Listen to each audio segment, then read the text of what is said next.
Hello everybody, my name is Alan Papi Jos. I'm one of the senior reading trainers at B-GHUD. I'm here with another video on OET reading, which is in fact a similar video as of the previous one, where I was discussing certain multiple choice questions. So here as well in this video I will be discussing three multiple choice questions that have come up. So let's get started without any unnecessary introduction. So like you did in the previous part, in the previous video, please pause the video when I show you the question on the screen so that you can solve it before you hear the explanation. So let's go through the first question in today's video. The first question asks, what does this article tell us about the discharge medication dispensing process? So the article is about, the paragraph or the extract given here is about discharge medications, and we need to find out what it tells us. So let's go through the paragraph. The discharge prescription must be completed by the medical officer with reference to the current medication chart. The discharge medication sections of the electronic discharge summary (EDS) should be used for this process with the prescription being printed and then forwarded to the hospital pharmacy. The EDS discharge prescription or the discharge medication form must be forwarded to pharmacy at least 1 hour prior or 3 hours for complicated discharges to the patient being discharged from hospital. If amendments or corrections are made after sending the EDS discharge prescription to pharmacy, it is the responsibility of the medical officer who completed the EDS discharge prescription to make the amendments to the discharge summary within the EDS as soon as possible to ensure the GP receives accurate information regarding their patient's medications on discharge. So I have read the whole paragraph here, and you might have understood the paragraph says about discharge medications, the discharge prescription, who should complete it, how it should be done, where it should be done, and the responsibilities of the medical officer. These kind of details have been provided here. ആദ്യത്തെ മൂന്ന് ലൈനിൽ പറയുന്ന discharge prescription complete ചെയ്യേണ്ട medical officer ആണെന്ന് പറയുന്നുണ്ട്. പിന്നെ പറയുന്നത് ചെയ്യേണ്ടത് എവിടെയാണ്? Electronic discharge summary. അതിൻ്റെ സെക്ഷനിൽ discharge medicationsലാണ്, അതാണ് ഉപയോഗിക്കേണ്ടത് ഈ ഒരു പ്രോസസ്സ് കംപ്ലീറ്റ് ചെയ്യാൻ. പിന്നെ പറയുന്നു ഇത് ഫാർമസിയിൽ എപ്പോൾ എത്തിക്കണം എന്നുള്ള കാര്യം പറയുന്നുണ്ട്. Then towards the last part they are talking about amendments or corrections. Corrections അത് ഉണ്ടാകുകയാണെങ്കിൽ അല്ലെങ്കിൽ amendments ഉണ്ടാക്കുകയാണെങ്കിൽ എവിടെ? After sending it to the pharmacy. ഫാർമസിയിൽ കൊടുത്തതിന് ശേഷം അത് സംഭവിക്കുകയാണെങ്കിൽ അത് മെഡിക്കൽ ഓഫീസറിൻ്റെ റെസ്പോൺസിബിലിറ്റി ആണ്. Who completed the EDS discharge prescription to make the amendments to the discharge summary within the EDS. അപ്പോൾ അവിടെയുള്ള അമെൻമെൻറ്റ്സ് ഡിസ്ചാർജ് സമ്മറിയിലും ആ ചേഞ്ചസ് കൊണ്ടുവരേണ്ട റെസ്പോൺസിബിലിറ്റി മെഡിക്കൽ ഓഫീസറാണ്. So this is the summary of the paragraph. So now let's go through the options. The first option says, all prescriptions have to be at the hospital pharmacy an hour before the patient is due to go home. An hour before. ഒരു മണിക്കൂറിന് മുമ്പ് എത്തിച്ചിരിക്കണമെന്നാണ്. So we have got a kind of information in the paragraph that can be connected to it. Let's go through it. In the middle portion of the paragraph, you may see the EDS discharge prescription or the discharge medication form must be forwarded to pharmacy at least 1 hour prior, or in the bracket you may notice, or 3 hours for complicated discharges. So option A is not right. It should be eliminated. Why? Because it says all prescriptions. From the paragraph we can understand that all prescriptions cannot be simply sent 1 hour prior to the discharge. In complicated cases it should be sent at least 3 hours before. So option A is wrong. പാരഗ്രാഫിൽ നമ്മൾ വായിച്ചപ്പോൾ complicated discharges ആണെന്നുണ്ടെങ്കിൽ 3 മണിക്കൂറിന് മുമ്പെങ്കിലും ഫാർമസിയിൽ എത്തിക്കണമെന്ന് clear ആയിട്ട് പറയുന്നുണ്ട്. പക്ഷേ ഇവിടെ option A പറയുന്നു ഓൾ പ്രിസ്ക്രിപ്ഷൻസ്, എല്ലാ പ്രിസ്ക്രിപ്ഷൻസും 1 മണിക്കൂറിന് മുമ്പ് എത്തിച്ചാൽ മതിയെന്ന്. So option A is wrong. So it should be eliminated. So now let's go through option B. The prescription goes to the hospital pharmacy after being written up by the medical officer. So in the beginning of the paragraph we have read that it is the responsibility of the medical officer to complete the discharge prescription. In the first line it says, the discharge prescription must be completed by the medical officer with reference to the current medication chart. The discharge medication sections of EDS should be used for this purpose with the prescription being printed and then forwarded to the hospital pharmacy. So it clearly says this thing should be completed by the medical officer and then it should be forwarded to the pharmacy, which is the exact same thing said in option B. Prescription goes to the hospital pharmacy after being written up by the medical officer. Medical officer complete ചെയ്തോ written up ചെയ്തോ അല്ലെങ്കിൽ മൊത്തത്തിൽ finish ചെയ്ത സാധനമാണ് എങ്ങോട്ട് അയക്കുന്നത്, എങ്ങോട്ട് forward ചെയ്യുന്നത്, hospital pharmacyയിലോട്ട് ഫോർവേഡ് ചെയ്യുന്നത്. So option B has a chance to be the right one here. But before we confirm, let's move on to option C. We need to find out if B is the best one. For that, analyzing option C is really important, and never ever finalize an answer before you read every option. Do remember that. Option C says the medical officer must let the hospital pharmacy know if there are any amendments or corrections to be made. What does it mean? It means the medical officer has to inform the hospital pharmacy. Is there any such information anywhere in the paragraph? Option C പറയുന്ന medical officer എന്നാ ചെയ്യണം, hospital pharmacy അറിയിക്കണം എന്തെങ്കിലും കറക്ഷൻസോ അമെൻമെൻറ്റ്സോ ഉണ്ടെങ്കിൽ. നമ്മുടെ പാരഗ്രാഫിൽ പറയുന്നത് അങ്ങനെയല്ല. ഫാർമസിക്ക് അയച്ചതിന് ശേഷം എന്തെങ്കിലും കറക്ഷൻസോ കാര്യങ്ങളോ വരുവാണെങ്കിൽ അത് ഡിസ്ചാർജ് സമ്മറിയിൽ അപ്ഡേറ്റ് ചെയ്യണം, അല്ലെങ്കിൽ ആ അമെൻമെൻറ്റ്സും കറക്ഷൻസും കൊടുക്കണം. അതാണ് മെഡിക്കൽ ഓഫീസറിൻ്റെ റെസ്പോൺസിബിലിറ്റി എന്നേ പറയുന്നുള്ളൂ. അല്ലാതെ മെഡിക്കൽ ഓഫീസർ ഫാർമസിയിൽ അത് റിപ്പോർട്ട് ചെയ്യണമെന്നുള്ള കാര്യം അല്ലെങ്കിൽ അവരെ ഇൻഫോം ചെയ്യണമെന്നുള്ള കാര്യം അവിടെ പറയുന്നില്ല. So option C can not be right because that's not the information given in the paragraph, which is in the last portion where they say if amendments or corrections are made after sending the EDS discharge prescription to pharmacy, it is the responsibility of the medical officer who completed the EDS discharge prescription to make the amendments to the discharge summary. So if there are any amendments, that should be made in the discharge summary, and that's the responsibility of the medical officer within the EDS as soon as possible to ensure the GP receives accurate information regarding their patient's medications on discharge. So there is no information where it states that the medical officer has to inform the pharmacy. So that's a not given. That is wrong. So we just eliminated option A and C, so we can confirm our answer as B. The prescription goes to the hospital pharmacy after being written up by the medical officer.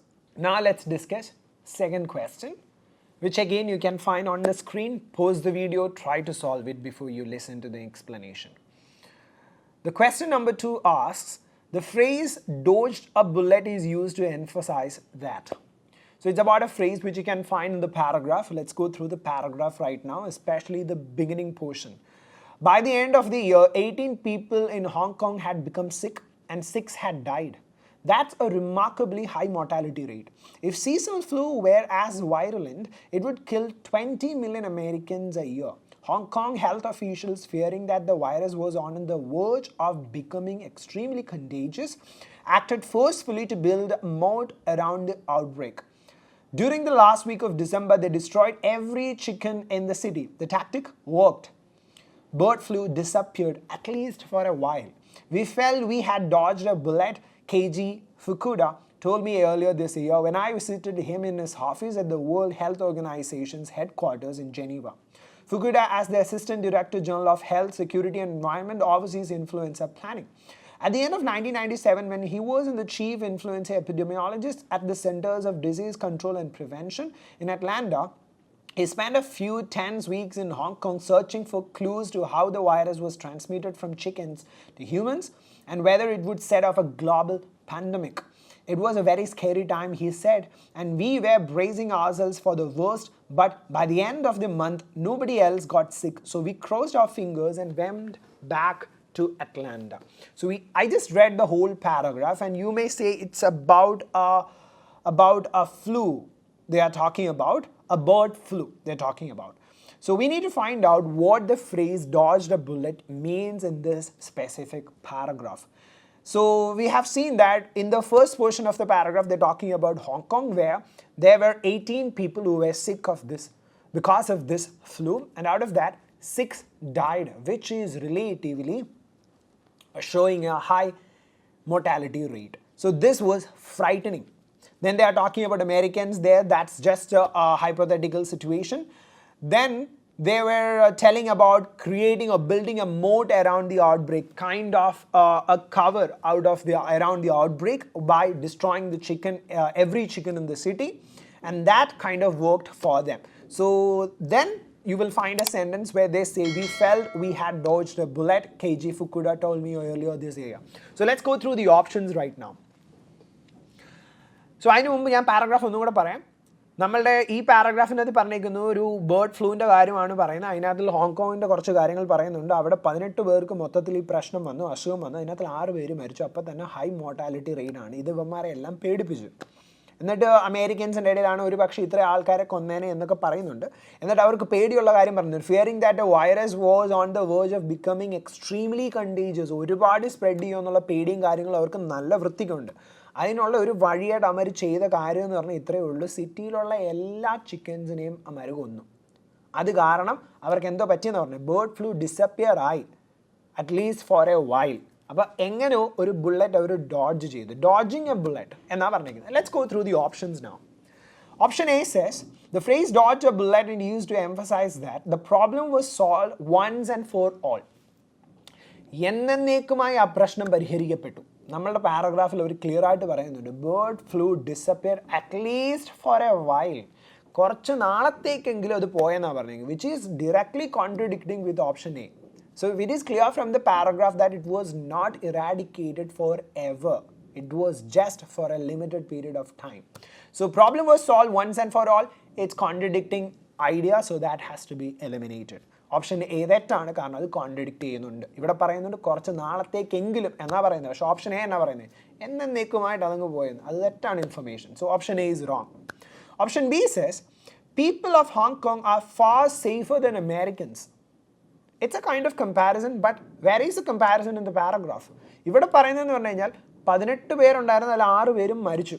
അമേരിക്കയിൽ ഈ റേറ്റിലായിരുന്നു ഒരു പക്ഷേ 20 million ആൾക്കാർ മരിച്ചേന് എന്ന് കരുതി ഹോങ്കോങ്ങിലുള്ളവർ അമേരിക്കൻസിനെക്കാട്ടിൽ സേഫറാണ്. അങ്ങനെ ഒരു idea ഇവിടെ എവിടെയെങ്കിലും ആരെങ്കിലും പറയുന്നുണ്ടോ? There is no such comparison and that does not make any sense. So B is also wrong. അതും നമുക്ക് എന്ത് ചെയ്യാം? എലിമിനേറ്റ് ചെയ്യാം. Now option C says, somehow they avoided the dreadful situation. The situation was dreadful because people, the Hong Kong officials, authorities were really frightened about the situation. They were worried. They were really fearful about it because they were like in the third line they say they were fearing that the virus was on the verge of becoming extremely contagious. So the situation was really dreadful. വളരെ പ്രശ്നമായിരുന്നു, പേടിപ്പിക്കുന്ന situation തന്നെയായിരുന്നു.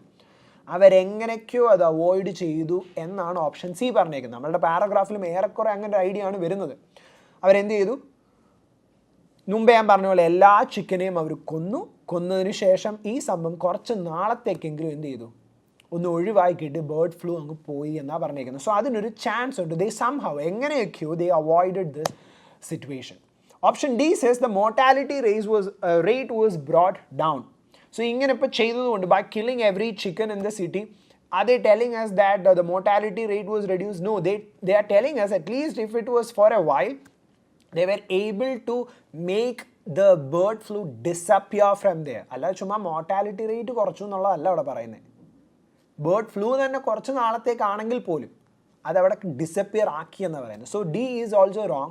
C is the right answer, which says somehow they avoided the dreadful situation. And what do you exactly mean by dodge a bullet? Dodge a bullet എന്ന് പറഞ്ഞു കഴിഞ്ഞാൽ unpleasant ആയിട്ടുള്ള ഏതെങ്കിലും ഒരു സിറ്റുവേഷനിൽ നിന്ന് ഒഴിഞ്ഞു മാറുന്നതിനെ തന്നെയാണ് ആ ഫ്രേസിൻ്റെ മീനിങ് വരുന്നത്. ഇവിടെയും അത് തന്നെ അവർ ഉദ്ദേശിക്കുന്നുള്ളൂ. ഒരു അൺപ്ലസൻ്റ് ആയിട്ടുള്ളൊരു സിറ്റുവേഷൻ, ഒരു ഫിയർഫുൾ ആയിട്ടുള്ളൊരു സിറ്റുവേഷൻ ഉണ്ട്. So they wanted to escape from such a situation. They wanted a way out. അതിനൊരു പരിപാടി അവർ നോക്കി and that worked out. That tactic worked out. That's the exact sentence given there. And at least for a while they were safe there. So answer for question number 2 is C. All right, now the third question. Again, you may see the third question given on the screen clearly. Please pause the video, solve it. I'm going to explain it now. The third question asks, the purpose of these notes about visiting hours is to inform that. So there they have given us an article, an extract about visiting hours. Let's read it. Most hospitals have times at which you can visit your friend or relative. Check with the relevant hospital for information about when you can visit. And bear in mind that different wards often different visiting times. If you are unable to attend during visiting hours, talk to the member of staff in charge to arrange an alternative time to visit. Hospitals encourage relatives and friends to visit patients, but patients can get tired very quickly. For this reason, the number of visitors each patient is allowed is usually restricted, typically to no more than 2 people at any one time. It might be necessary to stagger the visitors so they come at different times. There can be restrictions on children visiting a patient. Check the arrangements with the ward you are going to before your visit. So it's entirely about the situation of people visiting the patients. So there they say in the first part that different ward will be having different rules, different visiting times and different regulations on it. And in the third line they say if you're unable to attend during visiting hours, you simply need to talk to the authoritative person and arrange another time to visit the patient. Then they say about the situation of the patient, how tireful the situation can be to the patient. So they are kind of making arrangements by limiting the number of people who visit them so that the patients are never tired, and they are even controlling the children to go there and visit, because children can be could result in making the patients more tireful. So you may see this whole paragraph is about visiting hours, the regulations during visiting hours, the visiting times, they are talking about the patients, the situation of the patients, and yeah. So in the first 2 lines you may see 2-3 lines. You can visit your friend or relatives upon hospitals and alarm times on pala ward in pala timings are provided. If there a person cannot go there at the fixed time, they can talk to the authoritative person to change the time. സംസാരിച്ച് നോക്കാമെന്ന് പറയുന്നു. താഴോട്ട് പറയുന്നുണ്ട് hospitals encourage ചെയ്യുന്നുണ്ട് ആൾക്കാർ വന്ന് visit ചെയ്യാൻ. പക്ഷേ considering the situation of the patient, they might be regulating, they might be limiting the number of people visiting the patients at a particular time. കാരണം എല്ലാവരും കൂടെ ചെന്ന് കഴിഞ്ഞാൽ it can make the patients tired. അതുകൊണ്ടൊക്കെ childrenെയും restrictionsന്റെ കാര്യം അവിടെ പറയുന്നുണ്ട് last partൽ. Anyway, let's go through the options right now.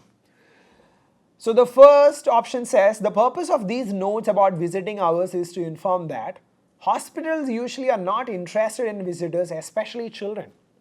So they have told us they do make certain restrictions on children visiting a patient, but they don't say that they are not interested.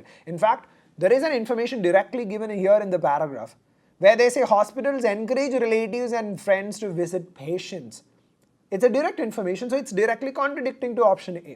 അവിടെ direct ആയിട്ട് തന്നെ പറയുന്നുണ്ട് hospitals encourage ചെയ്യുന്നുണ്ട് മറ്റാൾക്കാർ പേഷ്യൻസിനെ വന്ന് visit ചെയ്യാൻ. ചിൽഡ്രൻ്റെ കേസിൽ restrictions ഉണ്ട്, കാരണം പേഷ്യൻസിൻ്റെ കാര്യം കൊണ്ട് അവർക്ക് നോക്കിയാലേ പറ്റൂ, അതുകൊണ്ടേ അവർ പറയുന്നുള്ളൂ. പക്ഷേ ഓപ്ഷൻ എ എന്നാ പറയുന്നത് ഹോസ്പിറ്റൽസ് ഈ കാര്യത്തിൽ ഇൻട്രസ്റ്റഡേ അല്ല എന്നുള്ളത്. So it's contradicting option A is wrong. Option B says visitors are allowed only at the scheduled time for visiting. ജനറലായിട്ട് പറഞ്ഞു കഴിഞ്ഞാൽ അത് ശരിയാണെന്ന് നമുക്ക് തോന്നുന്നുള്ളൂ. കാരണം എന്താ, വിസിറ്റിംഗ് സമയത്ത് തന്നെ വന്ന് വിസിറ്റ് ചെയ്യണമെന്നുള്ള കാര്യമാണ് പറയുന്നത്. Because according to the paragraph, in most hospitals, they may be telling you you need to come at a perfect or at the particular time where they are supposed to come there, because different hospitals will be having different visiting times and people need to follow that. But here there is a point which says if you are unable to attend during visiting hours, talk to the member of staff in charge of the ward to arrange an alternate time to visit. അപ്പോൾ ആ സമയത്ത് പറ്റിയില്ലെങ്കിൽ, if it is not possible for a person or a visitor to visit the patient at the fixed time or at the proper time, they could talk to the people and they can change it, they can arrange another time to visit the patients. So that is possible. So option B says visitors are allowed only at the scheduled time for visiting. ആ സമയത്ത് മാത്രമേ പറ്റൂ. അല്ല, ചില സമയത്ത് അവരോട് സംസാരിച്ചാൽ വേറൊരു സമയം ആക്കി തരുന്ന സിറ്റുവേഷനും ഉണ്ട്. So B cannot be the right one. Now let's move on to option C. Option C says patient comfortability is above everything. First of all, we have eliminated option A and B, so it has to be option C. Again, you can't confirm. Still, you need to analyze it. So it says patient comfortability is above everything. So in the paragraph, they say hospitals do encourage people like friends and relatives to come and visit the patients, but they control it. They do maintain certain restrictions over there, especially on children. Restrictions എന്തിനാ കൊടുക്കുന്ന, അതിൻ്റെ കാര്യം എന്താ? കാരണം patients tired ആകാൻ സാധ്യതയുണ്ട്. So from the middle portion towards the last portion, everything given there, every information given there is from the perspective of a patient. Like they are considering the patients there. more. They say patients can get tired very quickly. For this reason, number of visitors each patient is allowed usually restricted, typical to no more than 2 people at one time. It might be necessary to stagger the visitors so they come at different times. What is the purpose? So that the patients won't get tired. And they say there can be restrictions on children visiting a patient. Check the arrangements with the ward you are going to before you visit. So patient comfortability is the most important thing, is what they give the most priority. So answer for this question is C. So those were the 3 questions I came up with to be explained in this video, and I believe everybody understood all the information. As always, if you have got any doubts, just ask your doubt in the comment area. We will definitely respond to your doubts. Don't worry about it. If you like this video, please like, share and subscribe to the channel if you have not already subscribed. And see you in another video with another reading content. Until then, bye.